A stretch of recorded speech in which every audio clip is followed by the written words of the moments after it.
জুলাই গণ অভ্যুত্থানে ব্যবহার করা হয়েছে বাংলাদেশ শুটিং ফেডারেশনের অস্ত্র। শনিবার ক্রীড়া উপদেষ্টার এমন মন্তব্যে তোলপাড় শুরু হয় দেশের ক্রীড়াঙ্গনে। যদিও উপদেষ্টার করা অভিযোগ অস্বীকার করেছে শুটিং ফেডারেশনের বর্তমান কর্মকর্তারা।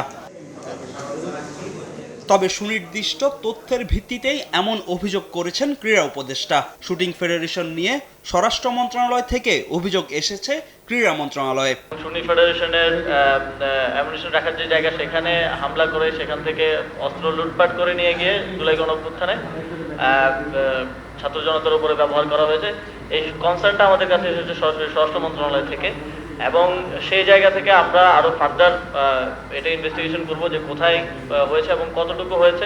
ইতিমধ্যে আমাদের কাছে একটা প্রাইমারি রিপোর্ট আছে স্বরাষ্ট্র মন্ত্রণালয়ের, এবং সেই জায়গা থেকে আমরা দেখছি যে সামনের দিনে যেন এরকম সেন্সিটিভ যে ফেডারেশনগুলো আছে সেখানে এমন কোনো লিডারশিপ না আসে যারা আবার এ ধরনের কোনো কিছু ঘটাতে সহায়তা করতে পারে।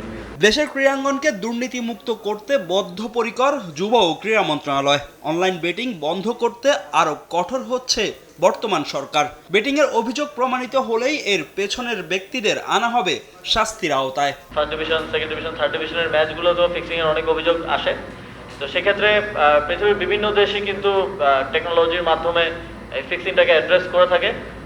আমরাও সেটা নিয়ে কাজ করছি। আমরা আইন মন্ত্রণালয়, স্বরাষ্ট্র মন্ত্রণালয়ের সাথে কথা বলে এটাকে পুরোপুরি আইনের কাভারে নিয়ে আসবো। ফলে যে কেউ এটাকে প্রমোট করলে সেটাও আইনগতভাবে শাস্তিযোগ্য অপরাধ হবে। এদিকে নাম পরিবর্তন করে কার্যক্রম ও কর্মপরিধি বাড়িয়েছে বাংলাদেশ ক্রীড়াসেবী কল্যাণ ফাউন্ডেশন। অসচ্ছল ও অসুস্থ ক্রীড়াসেবীদের ভাতা বাড়ানোর ঘোষণা দিয়েছেন যুব ও ক্রীড়া উপদেষ্টা। 2 or 3 months আমরা নিয়ে আসতে পারবো। ফাহিম ইসলাম, সময় সংবাদ, ঢাকা।